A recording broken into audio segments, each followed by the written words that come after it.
If you've ever wondered whether waiting until marriage for physical intimacy is really worth it, I have a simple story about a little bird who has something to teach us.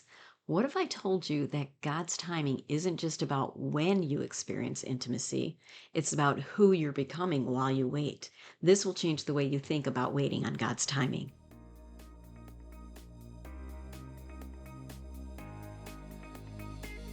Is waiting for physical intimacy until marriage taking too long? Are you tired of repeating the same relationship mistakes? Do you want to build a relationship God's way? If that's you, you're in the right place. Hey, I'm Maria, married to a godly man I never thought I deserved, and I learned how to experience true intimacy without compromising my values. If you're ready to grow closer to Jesus, heal from your past, and make wise relationship choices, let's discover your godly love story.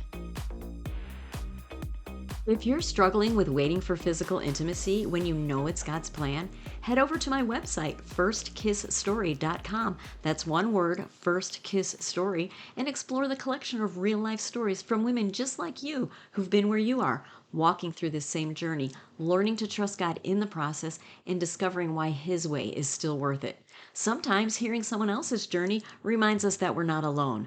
FirstKissStory.com is filled with stories from women I've personally interviewed about reclaiming the meaning of physical intimacy within marriage. It's not about whether she has ever kissed before. Think of that very first kiss on the wedding altar. It's the first intimate moment shared within the safety of a marriage covenant. It represents unity, devotion, and God's redemptive design. That's what the Waiting Until Marriage podcast is all about. Recently, the Lord reminded me of the beauty of His timing through something I watched happen right outside my front door. For weeks, I watched a mother bird build a nest on my porch. The nest was built on a little ledge and it was a protected recess under the porch ceiling. So it was protected like from the sky and the elements because it was kind of tucked under that porch ceiling. Well, the mom bird, she carefully created a place for her egg. Unfortunately, there was only one egg that survived. She nurtured that egg. She patiently cared for her baby after he hatched. But something stood out to me. That baby bird didn't rush out of the nest. He stayed there because he wasn't ready yet. The nest wasn't a punishment. It wasn't keeping him from the life that he was created to live. It was a place where he was protected, strengthened, and prepared for what came next. Day after day, he grew. Day after day, his mother provided what he needed. Of course, I wasn't staring at him every day, but I did see the progression of his growth. But then one day, he began to peek out of his nest. His little itty bitty head, I can see from the floor as I looked up, his little bitty head was looking at me, and his beak was always open because he was always looking for food from his mama. But anyway, soon after that, he perched on the top rim of the nest. And then finally, when the time was right, he took his first flight. But he didn't go very far. I thought he was going to like soar into the wild blue yonder, but he didn't. He just kind of flew zoop about 6 feet away into like a gutter kind of on the other side of the roof there. So it was only about 6 feet away. It wasn't very far. He stayed there for a few hours. So he was in a new place where he could see more of the world because he wasn't tucked under that enclave anymore. He actually saw the sky. He was like, wow, what is this that I've been missing? And his mother was still taking care of him and feeding him. I remember the first time she flew back to the nest and she said, hey, he's not here. And then she looked around and then she saw him and then she flew right up to him. He was so precious. She didn't abandon him when he took that first little leap. Sure, he left a familiar place and his mom was still providing for him until he was ready. Then he flew away for good. He did not miss his opportunity because he waited. The waiting is what made him ready. And I think that's a beautiful picture of what God does in our lives when we choose to wait for physical intimacy until marriage. The waiting is not just about saying no to something, it's about saying yes to something deeper. It's saying yes to allowing God to become the deepest source of our love, our identity, and our security. It's allowing Him to heal our past, strengthen our faith, and prepare our hearts for the gift of intimacy within marriage. Because the truth is, God doesn't ask us to wait because intimacy is bad. He asks us to wait because He designed intimacy to be something beautiful, something meaningful, and something sacred. And just like that baby bird, we don't become ready by rushing the process.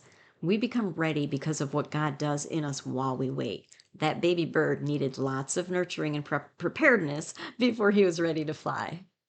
Is waiting worth it? Absolutely. Why? No one ever tells you this, But God's timing isn't simply about deciding when you should experience physical intimacy. It's about preparing your heart so that intimacy becomes what He always intended it to be. Intimacy begins with Him first. Ecclesiastes 3:11 tells us he has made everything beautiful in his time. If God were to just give us this beautiful gift of physical intimacy without first preparing our hearts, we'd be tempted to look to our husbands for what only God can provide. During our waiting period, he teaches us to find our identity, our security, and our deepest love in him. Then, when marriage comes, physical intimacy becomes an expression of covenant love, that is, within marriage, and not a search for worth, acceptance, or completion. So let's pull some themes out of our little baby bird story. To the baby bird, the nest wasn't a place where he was trapped. It was the exact place he needed to be at the exact time. Waiting to be physically intimate isn't God withholding something good, it's God creating space for healing, growth, wisdom, and deeper intimacy with Him first. The season isn't punishment, it's preparation. And also, the baby bird wasn't ready simply because a series of time passed. He didn't become ready because he had been in the nest for a certain number of days. He became ready because growth happened during those days. You aren't prepared for intimacy simply because you reach a wedding date. God wants to prepare your heart, your identity, and your understanding of love before you enter that marriage covenant. And then think of that mother bird. She provided everything the baby bird needed before he ever flew. God doesn't want you to look to a husband to fulfill your deepest emotional and physical desires. He wants you to know that He is your ultimate source of love. A husband is a beautiful gift, but he was never designed to replace God. And in my marriage, I've been married for 27 years and I'm still learning that today. I remember when we first were married, one of the things my husband told me is that it's his place to lead me towards God. I'm not to look to him to be the source of all my needs. He's to lead me to God, and he does that very well. Sometimes it hurts, but he does that very well. And this is also a recurring theme in some of the stories from firstkissstory.com. When you go over there and you read some of those, you'll see that theme of putting God first is foremost in these success stories. And then another theme we can look at in the baby bird story is that the bird's first flight represents entering intimacy at the right time. James 1:3-4 says, "Be assured that the testing of your faith produces endurance, and let endurance have its perfect result, so that you may be perfect and complete, lacking in nothing." The flight wasn't rushed, it wasn't delayed. It happened when the bird had been prepared. Physical intimacy, in the same way, is something that God designed to be experienced in the right context within a marriage. Waiting allows the physical intimacy to be entered into with freedom at the right time. Anything worth having is worth waiting for. There is so much more to share with you. Visit firstkissstory.com, where you'll read stories of women I've interviewed, some who, as I mentioned in this episode, trusted God's timing because they knew waiting for physical intimacy was worth it. Share with me through the contact section of the website which story impacted you the most and what topics you'd like to hear on this podcast.